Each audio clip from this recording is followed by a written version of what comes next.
আদমপাড়া গ্রামে একটা অলিখিত নিয়ম ছিল। রাত ৮টার পর কেউ ঘরের বাইরে যায় না।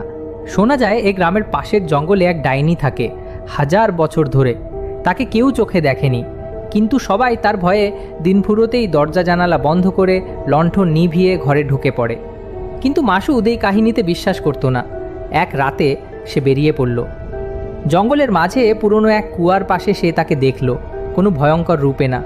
ডাইনিটা দাঁড়িয়েছিল শান্ত সাদা কাপড়ে, চোখে ১০০০ বছরের এক নিঃসঙ্গতা। সে কিছু বলেনি, শুধু তাকিয়েছিল। তার চোখে দেখেছিল ইতিহাস।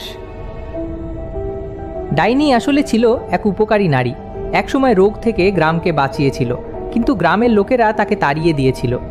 তার অভিশাপ ছিল চিরকাল এই জঙ্গলে একা থাকা। সাউথ ইস্টার্ন চুপচাপ ফিরে আসে, কারো সাথে কিছু বলে না, শুধু প্রতিদিন রাত নামার আগে গাছতলায় এক বাটিতে দুধ রেখে আসে।